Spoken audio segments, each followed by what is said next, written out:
My son said, "I transferred your house to my wife's name. You have 48 hours to leave." Those words landed in the kitchen like a slammed door. For a moment, there was nothing but the hum of the refrigerator and the steady ticking of the old wall clock Tom had brought home from a business trip, back when we still took trips. My hands were in the sink, sleeves pushed up, soil under my nails from the hydrangeas. Brian's voice kept ringing in my ears, as if the words had lodged there and were tapping for attention. I stood very still, feeling the tile under my feet, the cool water sliding off my hands. The house smelled like lemon oil and laundry on the line, like a life built layer by layer, Christmas lights coiled in the attic, a box of Tom's letters in the cedar chest, a cracked teacup with a hairline where Tom once dropped it and swore he'd fix it someday. We'd been in this house for 38 years. We'd raised a boy in that tiny upstairs room with the slanted ceiling. We'd scraped our knees on that back porch, planted tomatoes in the same patch of earth I still tended in spring. It was home, stitched into my bones. Brian was 28 when Tom died. 18 years later, he stood in my doorway with his phone in his hand and told me my home belonged to his wife now. He said it like it was a convenience for me, an act of mercy. "We'll help you move, we'll sort things out. It's better to be practical." Tiffany, his wife, hovered close by, airbrushed concern in a designer bag. Their expressions were rehearsed, their words were tidy. I listened while the room behind me, my kitchen, my life, moved around me like a photograph being rearranged under someone else's fingers. I felt the familiar tightness in my chest, like the first bite of a frost. Betrayal is not always loud. Often it is the quiet, precise thing. A call that starts with, "I'm worried about you." A surprise visit with, "We thought we'd check in." An offhand question about downsizing, asked 3 times until you start to believe you're the one being stubborn. Brian and Tiffany had been gentle about it until they weren't. When the moment was over, when their polite menace had thinned into an awkward silence, I said, "Is that what you think happened? Then go check the records. You'll see I don't hand my keys to anyone." They looked at me like I had misheard. "Margaret, you don't understand." "Save me the rest," I said. "You'll find the deed where it always was." They left with the parting gag of someone else's certainty. I watched them walk down the path, Brian's hand on Tiffany's back as if guiding her from something delicate. The moving company did not show that day, but the threat had been planted. A window of 48 hours, a deadline, a tempo designed to unsettle. The rest of the week they tightened the screws. Small things, text messages at odd hours about where are the spare keys, a neighbor telling me a moving van had been seen idling on the street at dawn, phone calls from concerned relatives suggesting paperwork I really should have completed. This is what abuse looks like when someone wants a thing you keep simply because you have it. It's not always a shout or a shove. It's the polite erosion of your options. And it can be so disguised in the language of care that you question whether you are being stubborn for standing your ground. I had been careful, though. Tom was the cautious one. Before the last year of his illness, he insisted we see an estate attorney. He held my hand in his, pale and trembling, and said, "Don't let anyone pry what we built away, Meg." We listened to the lawyer at the kitchen table over stale coffee and law pamphlets, and we put things in order. A living trust, with me as trustee. Tom's handwriting is on an old yellowed envelope full of receipts. His laugh is in the corner of old family photos. The living trust was mundane and ordinary paperwork, but it was also a hinge. Still, there's a difference between arranging your affairs and expecting the house to be bulletproof against the pettier human things. Greed, convenience, self-justification. I knew the trust offered protection, but I also knew how determined people could be when they thought the law could be bent by force or filings. I wasn't naive enough to believe a document alone would make everyone behave. When the threat became action, when a moving van finally did appear, and men in company shirts came to my front stoop with pads and pens and an eager, efficient air, I knew I needed more than the papers folded in my cedar chest. I needed to make the record visible, undeniable, factual in a way that left no room for interpretation. That's what evidence does. It turns assertion into accountability. The first thing I did was go to the county clerk's office. I drove myself. People who think elderly means helpless have never watched a woman my age navigate a municipal parking lot between rising sun and a particularly determined squirrel. The clerk's office smelled of lemon disinfectant and ink. There were more younger folks leaning on counters with laptops than I expected, and a metal bell someone kept winding like a small angry clock. "Title search?" I asked the woman behind the glass. "I'd like to see the public record for 214 Willow Lane." She smiled like I was doing something quaint. "No," I said, "I have curiosity." A half hour later, printed and stapled and stamped, the page crawled across the counter. Property record, transfer history, and most importantly, the trust filing. The county had on file a declaration of trust naming me as trustee and laying out the parameters for sale, transfer, and powers. In black and white, it was immovable, or so I hoped. The living trust meant the property couldn't be transferred into someone else's name without the trustee's authority, my authority. There it was, my name, my signature blocks, Tom's addendum. He had been practical in life, as in everything else. He had left no loose threads. Relief is an odd thing. It comes in brief, sharp jets. For me, it was less the warm light you imagine, and more a small, precise smile. I felt a quiet satisfaction rather than a victory dance. The men at the curb might have been quick and professional, but they couldn't rearrange what the law had recorded. That would be the first point I would make if it came to court. The title was not theirs to take. But paper alone rarely stops a determined person. It stops a reasonable person. The challenge now was to make it visible to the movers who already had a work order, to the neighbors who had seen a van, to anyone who might later claim ignorance. Paper helps in court, but it doesn't always prevent a scene at your own kitchen table. So the second thing I did was to start documenting the attempts. I called the moving company first. The person on the other end was polite and a little too chipper. "We do a lot of estate moves this time of year," she said, as if speaking of weather. I asked for their work order, the name of the client who hired them, and any invoices they had. They sent me a photocopy of a dispatch sheet with my address, a different name, and a phone number for billing. On it was a signature that might have been Brian's. Now it would become a piece of the puzzle. The dispatch sheet also had GPS timestamps. The truck had been in my neighborhood 2 days ago at 5 in the morning. A neighbor, Mrs. Alvarez, confirmed she had seen the truck idling, the driver checking his clipboard.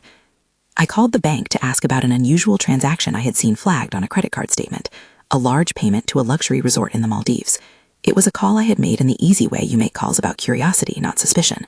The bank would not discuss private account details over the phone, but a bank rep told me how such a payment would show on a statement, and how one could obtain records if there was cause, if a court asked. The important part was not prying, but recording. That money and that trip existed, and bore a date that lined up perfectly with the day the movers first scouted the neighborhood. I scrolled through social media in the evenings, not because I was nosy, but because I needed a timeline that matched what I was seeing in the physical world. There is a kind of perilous intimacy to watching the life of your own adult child, the way a vacation photo tucks itself in between a recipe and a neighbor's comment. There, in a string of sunlit images, was a photo of Brian and Tiffany on a beach, 2 margaritas, a caption about needed time. The timestamp showed it was the same week they'd been so urgent about logistics at my house. A picture is not proof of intent, but it draws a line. Here's where they were when people like movers were at my door. I started cataloging everything. A folder on my laptop, neatly labeled, movers, bank, social, neighbors, calls. I printed emails. I made a list of names. The driver for the moving company, Mrs. Alvarez, the bank rep, Tom's old physician who had signed off on the trusts when Tom was still with us, and who could attest to the clarity of Tom's intentions. I wrote down times of calls and conversations. I recorded the dates when Brian's texts had shifted from, "Should we talk?" to "You need to sign," to "We moved it already." I called Sarah Morrison, who was a friend of a friend, and an attorney with a reputation for being thorough and, if needed, quietly relentless. Sarah met me at a cafe that smelled of roasted coffee and old books, with a stack of case files and a practical appetite for order. She listened as I told her the story, starting with the exact sentence Brian had used on the porch. She squinted in that way attorneys do when they listen to a fact pattern, the expression of someone mapping legal terrain in a head wired for evidence. "Living trust?" she asked. "Yes," I said. "I'm the trustee." "Good," she said. "Then on its face, your property is protected, but we have to show intent, timeline, and interference. We'll want everything you have. The trust document, any signatures, copies of those moving company documents, bank statements to the extent they're relevant, social posts, neighbor statements, and any security footage you can get." We did not trade legal advice the way a handbook prescribes. She explained possible next moves as options, not promises. We spoke in plain terms because I wanted plain terms. Sarah spoke of filing a declaratory judgment if necessary, of temporary restraining orders, of emergency motions. Words I took into my mouth and set down carefully because they sounded like bunker equipment. Necessary, heavy, useful. She was not alarmist. She was precise. "Don't go public," she said softly. "No interviews. Let the record speak." I believed her. The first rule of a skirmish like this is to make the record speak louder than anyone's story. Stories have emotion. Records have dates and signatures. Records can cut through the performance of concern. Back at the house, I went room by room. I made lists of where things were, who had keys. I changed the spare key from under the flower pot to a different hiding place. Small practical acts of control reasserted themselves as a form of comfort. I sat on the back steps and watched the hydrangeas. Tom would have called them loud, and wrote down things I thought might be of interest to a court. How long I'd lived in the house, the community organizations I volunteered with, the book club members who could speak to my faculties in daily life. I rang Helen from book club, then Clara, then Patricia. They were furious on my behalf in that steady, righteous way friends are.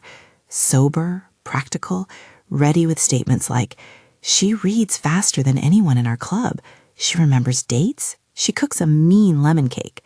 They agreed to write dated statements about what they'd observed. There were technical tasks, too. We hired a local security company to pull footage from my doorbell camera. The footage showed the moving van idling for 20 minutes and a man with a clipboard looking at the house, then leaving. It didn't show signatures or transfer papers, but it placed someone on my step in a way that contradicted the story they later told neighbors about checking on things. By then, the pattern was clear. Incremental visits, a financial opulence that suggested a recent influx of cash, and messages that attempted to reframe concern as intervention. There was also the element of shame. Brian used the language parents are vulnerable to: worry about memory loss, talk of insurance, the terrifying phrase, "you won't be able to manage." It is a cruel strategy because it plays on something everyone fears: helplessness in the face of time. I would not cede that ground.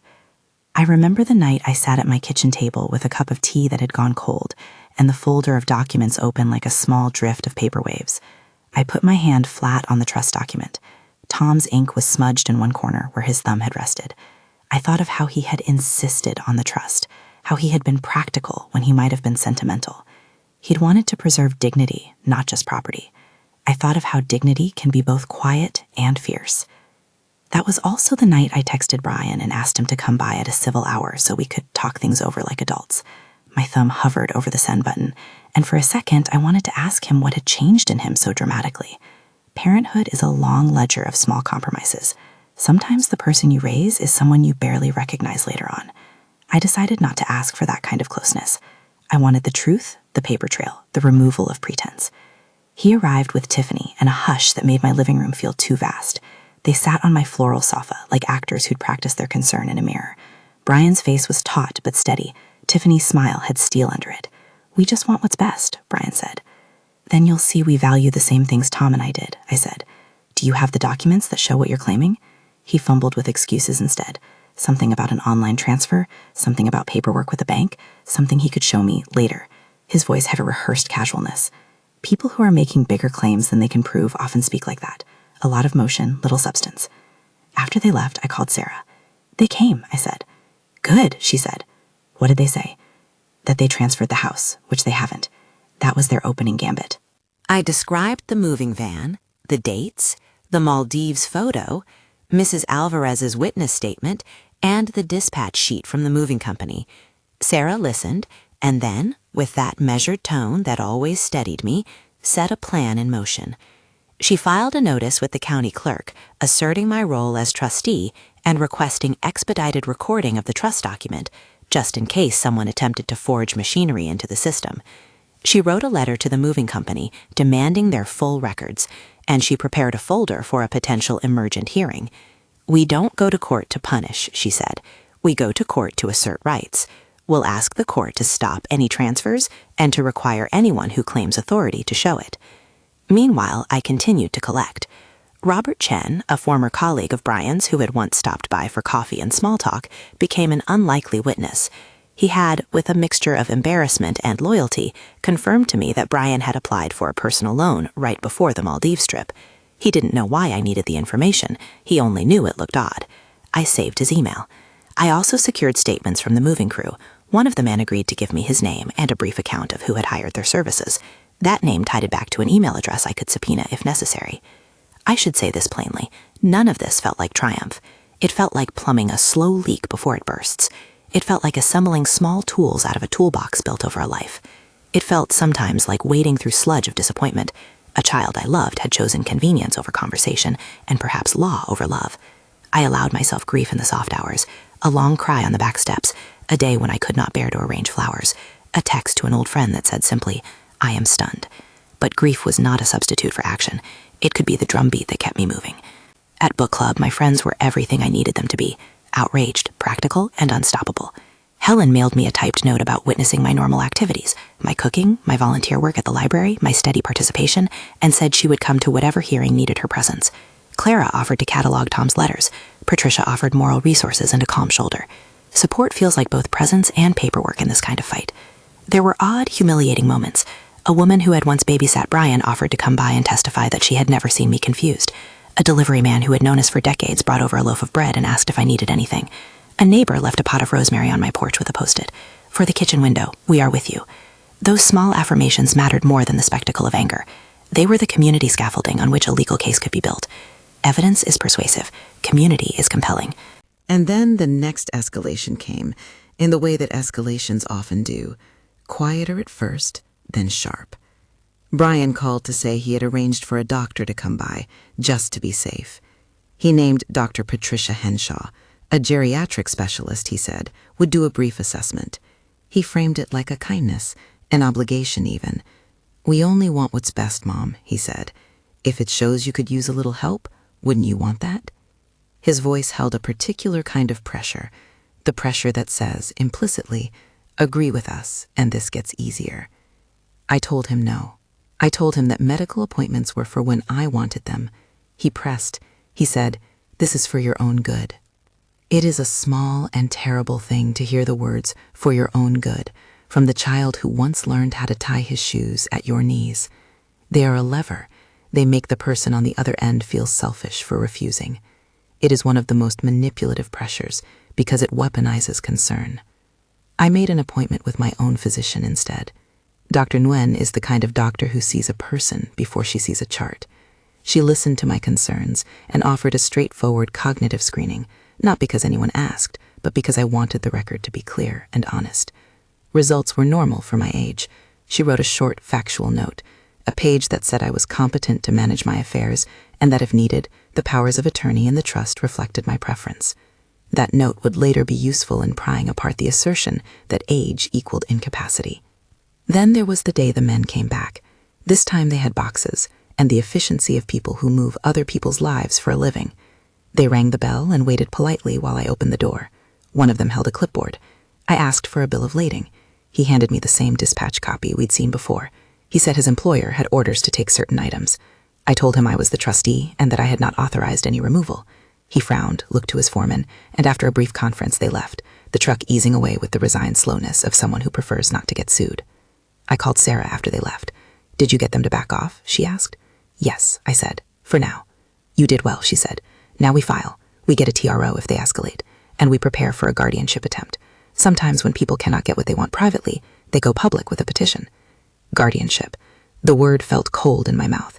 It is a legal mechanism meant for those who genuinely cannot care for themselves, but it is also a tool that can be abused if someone can craft a narrative of incapacity.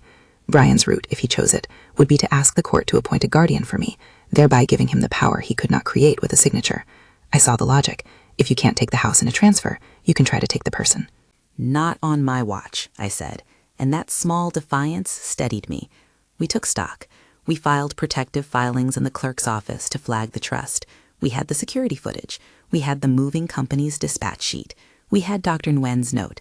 We had social media posts and Mrs. Alvarez's eyewitness statement. We had Bob Chen's email about a loan.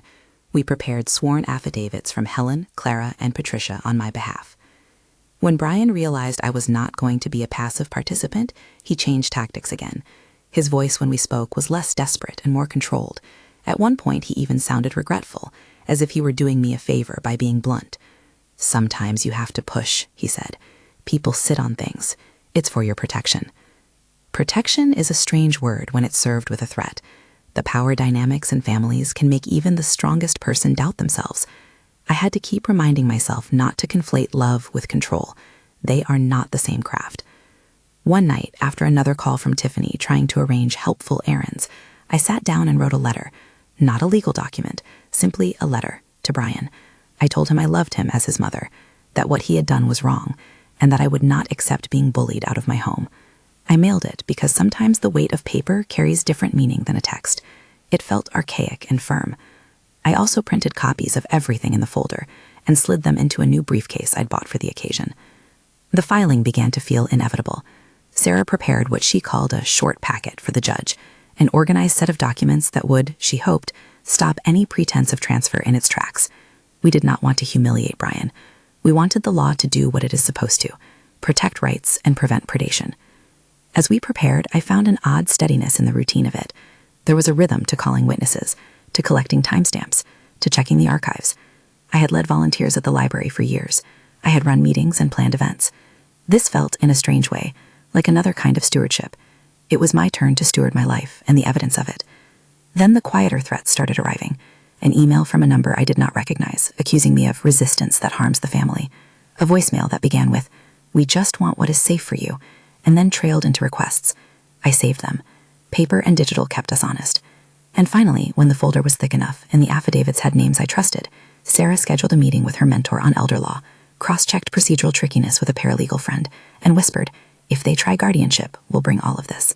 She explained the hearing timeline plainly.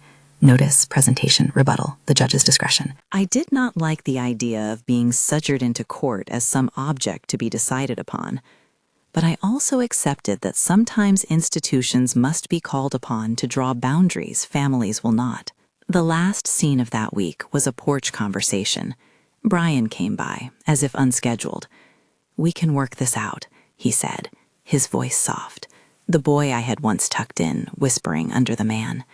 "You don't have to make this legal." "No," I said.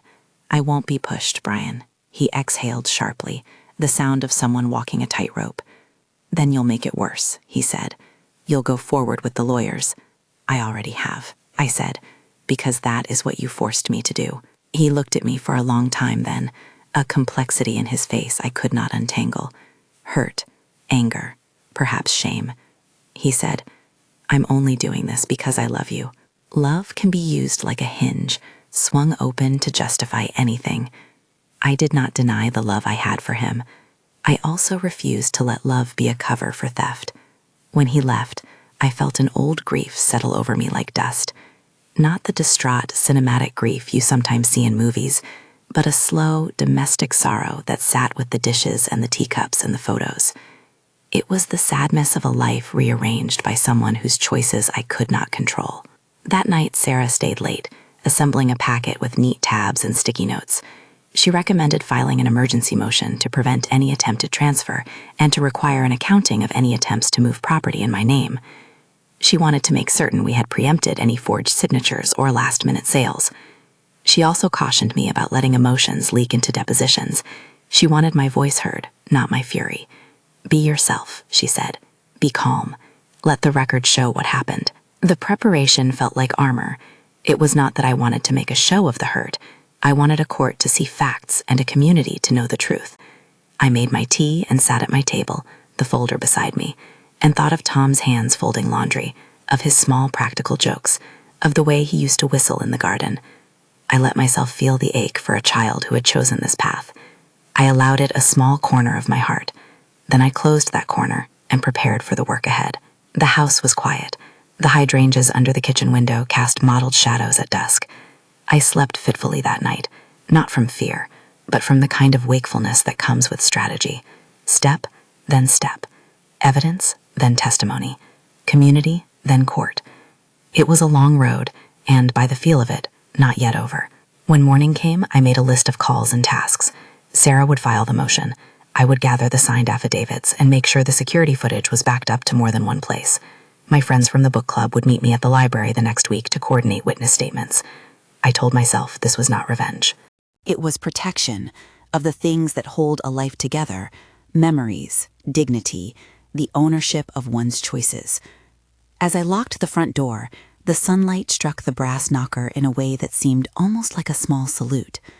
I set the briefcase on the passenger seat and drove to the county clerk, feeling both the odd lightness of someone who has finally done something true and the heavy gravity of what would come next. The world was a series of documents and voices, and soon a courtroom. I had gathered my papers, my community, and my lawyer. I had enough to make a case that the house was not, and could not be, moved by the quick authority of a son bent on expedience. In the parking lot, my phone buzzed. A message from an unknown number said simply, "You won't win this." I turned it over and saw nothing else. No name, no explanation. It was the kind of note meant to intimidate. I put the phone away and opened the briefcase. "You won't win this," the message had said. I looked at my hands, hands with soil under the nails from tender care of a garden, hands that had folded 1,000 meals and 1,000 Saturday sheets, and I thought of all the small, stubborn things that built a life. I thought of Tom's voice, practice in his last weeks, reminding me to be practical. We went then into motion. Letters, subpoenas, witness lists. Sarah smiled that thin, efficient smile lawyers have when they see the shape of a case. "We are going to make the record clear," she said. We had evidence enough to at least make the next conversation costly for anyone who tried to pretend that a transfer had occurred. But the cost of truth is not always measured in court fees. It is measured in severed ties, in the cold rearrangement of family dinners, in the way a child who once came home for Sunday dinner now argues about property over text. There was, I knew, a darker turn still possible. Guardianship hearings can be ugly. They can reduce a life into line items. Brian had friends who could testify, a charismatic confidence new money tends to purchase, and perhaps even a professional to nod toward incapacity. I had Dr. Nguyen, I had Helen and Clara, and a small army of neighbors who could attest to my daily activities. I had a trust with my name signed on it. But courts are made of humans, and humans are fallible. As we walked out of Sarah's office, evidence packet in hand and a plan knitting itself into place, I felt the gravity of what lay ahead. The title was my opening trump card, but the path to clarity would be in the courtroom, in testimony, in the weight of recorded facts. I felt tired and resolved all at once. The work had become not only about preventing an unjust transfer of bricks and mortar, but about making a statement that autonomy and dignity in later life are not negotiable. We were not at the hearing yet. The drum roll had only just started. I drove home thinking of the small comforts. Tom's old pipe, never lit, on a shelf, the clock that kept an honest time, the hydrangeas outside, and the book club stack of unread novels. Life, I told myself, is assembled in daily pieces. You protect the pieces you can. When I walked back in the door, a neighbor waved from across the street, a woman I had known for 20 years. "Call me if you need anything," she shouted. "I will," I said. Inside, the house seemed the same in its wallpaper and its light, but the air had changed. There were new papers on the kitchen table, new edges. The life we had built sat under a new sort of pressure, legal, public, strange. And yet, my name was still on the trust, my signature still in place. The paperwork was bulky, true, but reality was heavier than any file. That night, just after 9, there was a quiet knock. I opened the door and found an envelope slipped under it, no return address. Inside was a small stack of photographs, one of Brian as a child in a red raincoat, one of Tom whistling in the garden, one of me at the county clerk months earlier signing a mundane form. On the back of each photograph, someone had written in a shaky hand, "Remember." It felt like a threat and a plea at once. I set them beside Tom's letters and put the kettle on. The water sang. I held myself steady by tending the ordinary things. We had made a beginning. The motion would be filed, the notice would be served. There would be depositions and perhaps a hearing to stop any attempted transfer. And then, if they chose that path, a guardianship petition. I set the documents in order, one stack for the moving company, one for the social media posts, one for Dr. Nguyen's note. I slid them into the briefcase and locked it. Then I went out to the garden and cut a sprig of rosemary and tucked it behind my ear. It felt small and defiant. I would go where this went, paper in hand and friends at my back, and I would not be hurried out of the life I'd stewarded. There was a long night ahead, and the legal world is a patient one. But the first pieces were in place. Facts, witnesses, community, counsel. The next step, when and how the other side would respond, was still unseen. I sat at the window and watched the street lamps turn on, each one a human lantern in the steady sweep of the evening. Outside, the moving van was gone. Inside, a house kept its memories. I turned the page in my notebook and wrote, simply, "Do not be rushed." Then I made a cup of tea and waited. The kettle hissed and then settled into a long, polite simmer. I watched the last curl of steam and told myself, as I had so many times in the last week, that anger is an expensive thing to spend on impulse. I poured the tea and set the folder on the chair beside me. Outside, the street was the patient, ordinary world. A mail truck coming past, a dog walker talking into a phone, the light leaning toward afternoon. Inside, a packet of papers set like armor. If this story is reaching you and you want to say hello, drop the city you're watching from in the comments. It helps to know who is listening. The next days were a study in small, precise motions. Sarah's office felt like mission control, a long table with neat piles of tabs, a whiteboard with dates, and a young paralegal who could find a subpoena faster than I could find my reading glasses. We worked through witness lists and made sure every document had 2 copies, one for the court, one for me. I practiced saying the facts with a clarity that wouldn't taste like accusation. This is what happened, I tell myself aloud. This is what is on the record. The morning the petition arrived, it looked small, almost timid on the page. Brian's attorney had filed for temporary guardianship, citing concerns about my ability to manage finances and daily care. To anyone who didn't know the context, the words read like the cautious circling of a predator. To me, they were an armored vehicle. Sarah handed me the papers with a steady hand. "People can file petitions for all sorts of reasons," she said. "It doesn't mean they prove anything. We answer with evidence." The hearing date was set for 2 weeks later. In that short window, Sarah moved like a conductor: subpoenas for bank records, a formal request for the moving company's logs, a motion to admit the doorbell footage as demonstrative evidence, and a polite but firm letter to anyone who would listen, asking them to preserve records. She also told me to keep my calendar and social activities visible. If a judge had to choose between a woman who hosted book club and read the paper daily and the narrative of a son who had taken off to the Maldives and hired movers in secret, the calendar would do some of the talking. The day before the hearing, we had a dry run. Sarah sat across from me with a cup of tepid office coffee and a stack of questions. "Describe how you manage your finances," she asked. I told the truth. I balance my checkbook every week. I attend to utilities and insurance. I call the bank for anything unusual. She asked about my social activities, my volunteer work, whether I had anyone who assisted me regularly. I spoke of the library, our book club, Helen's reliable calls, Mrs. Alvarez's garden tips. She nodded and wrote it down. "Walk me through the day the moving van came," she said. I did. Sarah made notes and gently corrected me where memory blurred into feeling. "Keep to dates and times as much as possible," she advised. "Judges like timelines." We rehearsed my brief statement, simple, clear, without invitations to argument. I am the trustee of the living trust my husband and I established. I manage my affairs. I value my privacy and my dignity. I do not consent to any transfer of the property, and I request this court protect the trust and my rights. It felt odd to place such private lines into a public record, but I understood why they must be public. The law is made of words others can rely on. The morning of the hearing was raw with the kind of tension that makes you watch the seams of your shoes as if they might give way. I dressed in a sensible blouse and a cardigan Tom liked. He'd said once that purple brought out the stubborn part of me, and we drove to the courthouse.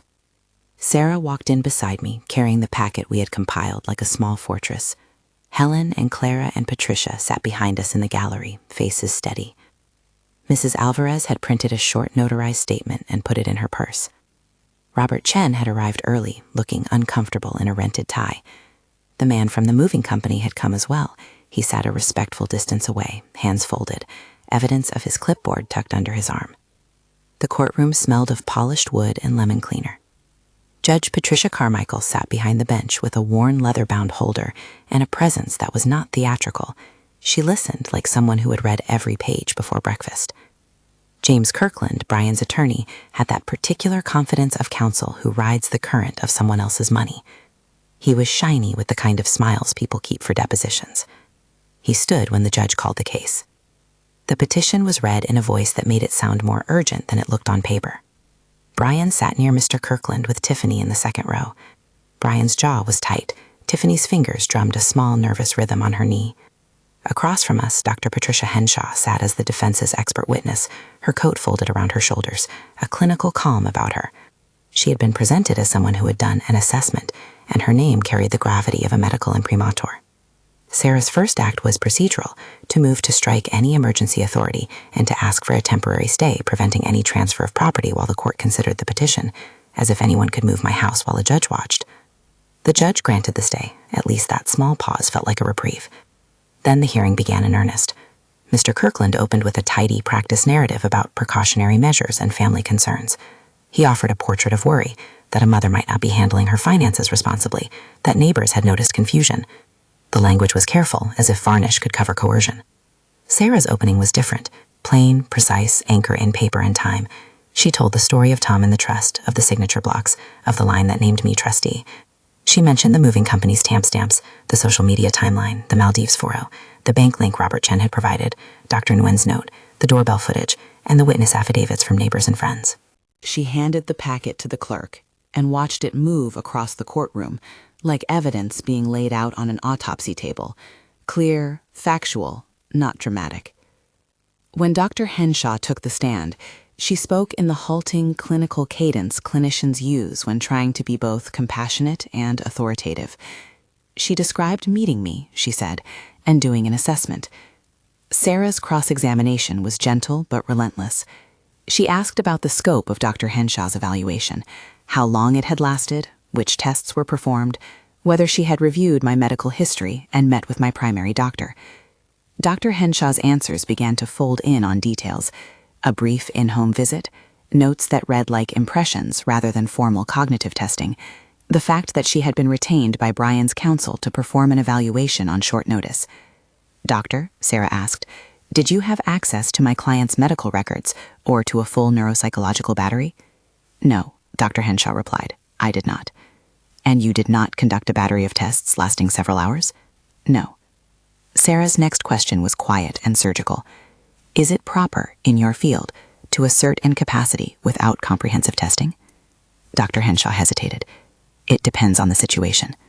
"On this record," Sarah said softly, "you did not do the testing that would typically support such a claim, correct?" "Correct," Dr. Henshaw conceded. There was a small, bracing silence. A judge's clerk scratched at a pad. The world narrowed to a single point of light: evidence and what it could sustain.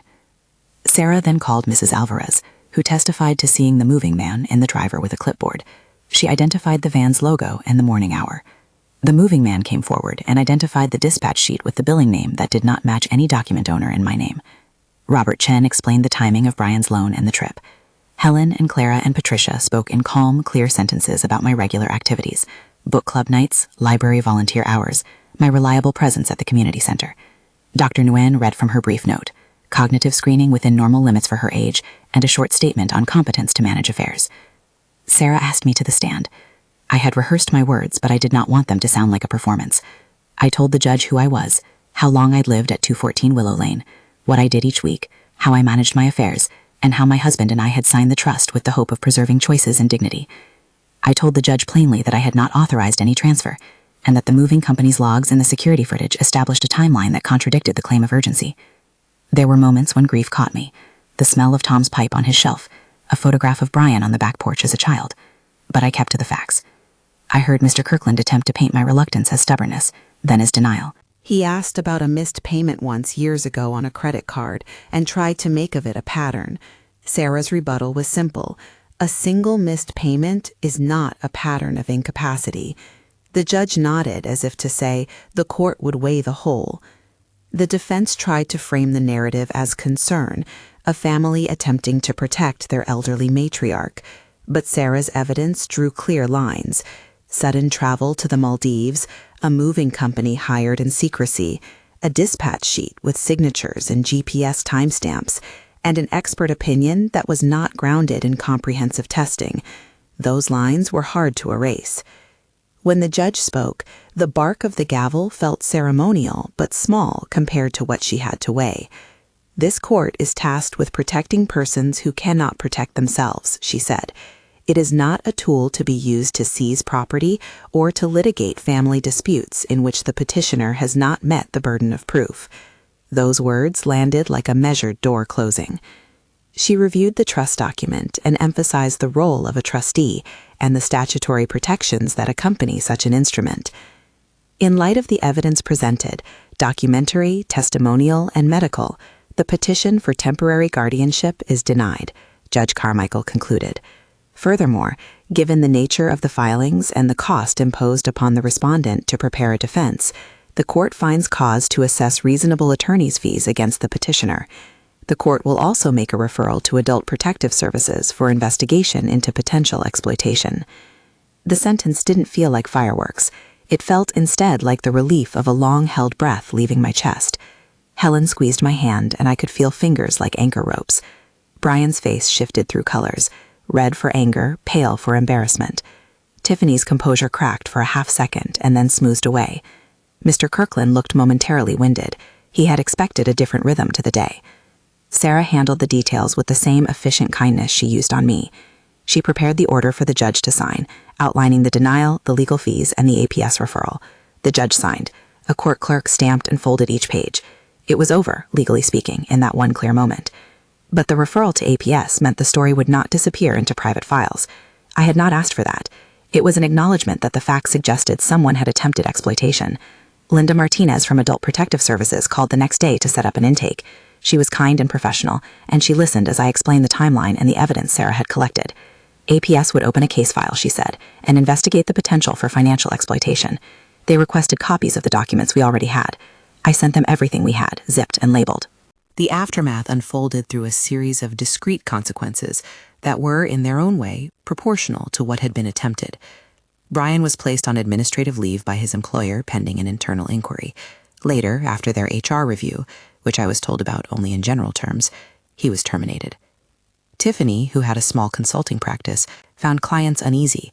Some contracts were canceled as clients expressed concern about risk to their own reputations in associating with someone accused of family exploitation. Their townhouse, which had been leveraged to cover some of their sudden travel and loans, fell behind on payments. Foreclosure notices began to appear like small, unwanted bills slipped into a mailbox. Robert Chen's email became a piece of a public file. APS's investigation produced a report that confirmed there was enough evidence to substantiate an allegation of attempted financial exploitation and recommended protective measures and financial counseling for the family, measures aimed at preventing future attempts rather than punishing in the criminal sense. There were no dramatic arrests, no handcuffs, no early morning raids. The consequences were, perversely, the longer work, reputational damage, professional consequences, and the slow, practical unraveling of financial choices they had made. They had to answer to employers and clients. They had to face bank inquiries and, eventually, the practical limitations of a credit history under scrutiny. I will not pretend I was unmoved by the cost of this on them as people. I felt grief the way you feel a bruise, deep, and that takes time to fade. Brian called me once from an unlisted number. His voice was low. "I'm sorry you had to go through that," he said. The apology was a tight thing, clipped by pride. I thanked him for the call and kept the fact of it as a small, private thing. Grief and accountability can live in the same house. They are not mutually exclusive. As the court-ordered legal fees were calculated and communicated to the court, Sarah handled the exchange with a grace that never felt like performance. The judge's order required Brian to pay reasonable fees, a symbolic and practical recognition that the filings had created a public expense. We did not relish a dollar figure. What mattered to me was that the court recognized the misuse of procedure for private ends. I turned them to the work of repair. There is a difference between stopping a wrong and rebuilding what was bruised. The house suffered little in a physical sense. Boxes had not been taken, the moving men had left, but the rhythms of my life were unsettled. The book club asked if we could host an afternoon of tea and lemon cake to celebrate David Sedaris and more ordinary triumphs. I agreed. Friends came bearing dishes and statements for the APS report, their presence a quiet chorus of support. I used the settlement funds that came from various small reimbursements and a personal adjustment to pay down some necessary home repairs that had been sitting in my to-do file for too long. The porch railings got sanded and repainted. The bathroom got a new tile where a long crack had started to creep. The hydrangea beds were mulched. None of these were grand renovations. This is not how I spent the money of a courtroom victory, but they were the small acts of stewardship that felt like recovery. I also decided to make something of what had happened. If an attempt had been made against me, perhaps others had faced the same kind of quiet storm. With Sarah's help and guidance from a local nonprofit that assists seniors in financial literacy, I started a small community fund. It was, at first, modest, a pool of resources to pay for legal consultations for those who could not afford them, and to fund educational workshops at the library on recognizing exploitation. We called it the Willow Lane Trust Initiative, a balcony name perhaps, but it captured the idea: protect the place where people build their lives. We hosted our first workshop in the community center, and the chairs filled faster than anyone predicted. People arrived with cups of coffee and the kind of stories you tell in subdued voices: a woman whose nephew tried to rush her into signing paperwork, a man who forgot why a checkbook had been overdrawn, a neighbor who had once watched a friend change before their eyes and wanted to say something. We talked about things in plain language, what a trust is, what a power of attorney does, and how to keep records. The sessions were not legal advice. They were conversations, the sort of practical literacy you need to keep your life intact. Sarah volunteered for the first 3 meetings and then introduced us to Linda Martinez from APS, who came and spoke about the signs of exploitation and what resources exist. There was still sorrow, of course. Brian did not return to our Sunday dinners. On the rare occasions we saw him at family events, funerals, graduations, there was a distance so wide I could slip a ship through it. He and I would exchange small civilities if we crossed paths, and I learned to hold my affection for him like a photograph, something I could look at and feel, but not something I would press into the present when it became obvious it was painful for both of us. There were days when I allowed myself joy. I invited friends to a small garden party one late afternoon in the summer after the legal fog had bent. The yard was trimmed, the chairs placed like little islands in the grass, and there was a lemon cake on the table with a smattering of powdered sugar and a ribbon of thin lemon peel across the top. David, the man I'd been seeing slowly and carefully, someone from a volunteer reading group who loved crossword puzzles more than high drama, brought a radio and some old jazz. We were not people with the need to celebrate triumph, but rather to mark the fact that we had been through something and chosen to keep living. There were toasts that were more about survival than victory, quiet statements of affection and solidarity. The friends who had signed affidavits laughed at familiar jokes. Mrs. Alvarez brought a platter of empanadas and refused to leave without telling me, in no uncertain terms, to plant more rosemary next spring. At night, I would walk the perimeter of the garden and think of the long arc of a life. Tom's absence remained a hole that did not get fixed. There were times I wondered whether I had been too hard in the courtroom, whether I had traded away the chance of a conversation for the formalities of law. But the daily life I kept, gardening, volunteering, hosting book club, felt intact. The trust had done what it was meant to do. It had created a legal structure that honored Tom's intentions and preserved my autonomy. The Willow Lane Trust Initiative grew slowly. We partnered with the library and with a local legal aid clinic. We published a pamphlet written in plain language. What is a living trust? How to keep your papers safe. We held workshops with bankers and community center staff. Each presentation was a small victory. Someone's son called later to say the workshop had changed how they talked about money at home.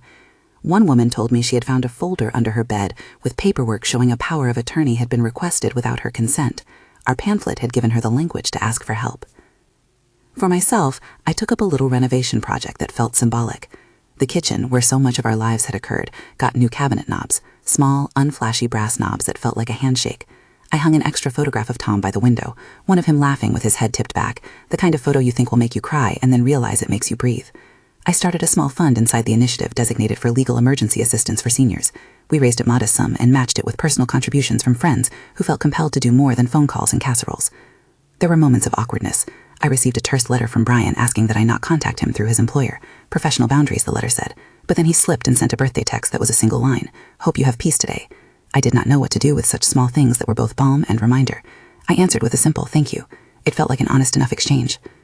One afternoon, months after the hearing, I received a notice from the county informing me that the court's order had been entered into the public record and that APS had closed their file with a finding of substantiated attempted exploitation and protective recommendations for the family. Linda Martinez had left a note that she hoped the family would accept counseling and financial oversight. The paper was an administrative thing, but it felt to me like another door closing on that episode. There were practical matters to attend to as well. The house needed a new roof within 2 years. Old houses are honest about their maintenance. And a number of small repairs that we had delayed were now attended to. I budgeted and negotiated with contractors and used those afternoons as a therapy of sorts, tangible, fixable things. I took a course at the community college on basic digital security so I could better protect my online presence and the digital copies of my records. I sat through a class on managing passwords and backing up files to the cloud. It was humbling and empowering in equal parts. Sometimes people asked me if there had been a reconciliation between Brian and me. I would pause, thinking about all the good years and the ways people change. There was no cinematic healing, no tear-soaked reconciliation. We had fractured in a way that didn't make sense to fix with time alone. I had to accept that the boundary I had drawn, one of safety and self-protection, was not the same as a wall out of malice. I still loved him as his mother, and I mourned what we'd lost. But I would not allow love to be a vehicle for theft. In the evenings, when the house settled and the hydrangeas threw long shadows, I would sometimes open Tom's letters and read his cramped handwriting. There were practical notes about lawn care, some jokes about his inability to assemble a lamp, and tucked in one corner, an instruction about the trust and why he had wanted it. Keep what we built, he'd written. Keep the stories. Keep your stubbornness. Use the law like we used pruning shears. Carefully. I would smile, and sometimes I would laugh aloud, the sound a small, private thing. The Willow Lane Trust Initiative later became the recipient of a modest community grant. We used the funds to produce a short informative video, to print pamphlets, and to host a series of workshops across the county. The work felt like a balm and a purpose. If I could help a neighbor avoid the slow erosion of their choices, then some damage had been turned into something useful. The grant application process, which I had once thought of as intimidating, became another small victory. We wrote in plain language about dignity, autonomy, and the practical steps everyone should know. One winter evening, as snow softened the edges of the yard, David and I walked down to the corner diner for pie. We sat in a booth with a chipped formica top and talked about crossword puzzles and the mundane heroics of life. He held my hand across the table and told me a story about his mother, small, tender, messy. I did not think of it as a new chapter with dramatic arcs. I thought of it as a quieter day in a life that had held storms and small mercies. We moved slowly, carefully, and with attention. Sometimes, when someone asked how to prepare for possibility, I would tell them, not as legal advice, but as a story, that the most effective thing was to keep the ordinary things in order. A copy of your trust where you can find it, a neighbor who watches the porch, a friend who calls if you miss book club. Keep your papers, I would say, and then add, and keep your people. Years later, at a small ceremony in the back garden, we held a modest fundraiser. The hydrangeas were in full bloom. Helen gave a short speech about friendship. Clara read a passage from a favorite novel, and then, with a kind of theatrical whisper, told a story about a misdelivered package that led to a lifelong neighborly friendship. We launched a little scholarship within the initiative to help seniors pay for short legal consultations. I cut a ribbon as if I were an official, which felt slightly ridiculous and more than fair. I do not tell this story to suggest that the end was tidy. It was not. There are aftershocks to every breach, and the geometry of family shapes itself in new angles after such rupture. But the shot taken at my home had been met by the law, by community, and by the blunt instrument of a quiet woman's insistence that she would not be rushed out of a life she'd stewarded. The trust did what it was intended to do. It made an indisputable record. The community did what communities do. They stood up and vouched. The court did what courts must do, weigh evidence and issue orders that carry consequence. If there's a single lesson I would offer, it's this. Dignity is not something you convince other people to respect by pleading. You protect it by making sure your affairs are in order, by keeping the company of friends who will speak for you honestly, and by not mistaking silence for weakness. Love does not entail surrendering your agency. Sometimes love is a late-night call that says, you deserve better, and sometimes it is a letter that says, I will not be bullied. Both are true. There are mornings now when I sit at my kitchen table and the teacup warms my palms, and for a moment the house is a simple, ordinary refuge. I think of Tom's practical laugh. I think of the younger Brian tugging on his coat as if he might run a race. I think of how complicated love can be, how it can protect, and how it can be used as a lever. I think also of the people who knocked on my door with casseroles and statements, who brought affidavits and late-night moral courage. Their names are in the packet I keep on my shelf and in the margin of my memory. I do not invite you to take my story as a one-size answer. Courts are made of people and facts. Those facts mattered. What I offer is the testimony of a life that chose to answer a threat with preparation, with community, and with measured, determined action. I am not a hero in the cinematic sense. I am a woman who tended a garden and a house, and who, when threatened, gathered the tools she had been given. If this touched you, share your story below, if you feel safe doing so, and subscribe for more stories of ordinary people who learn to stand for themselves. We live in a world where dignity must be both protected and practiced. Thank you for listening.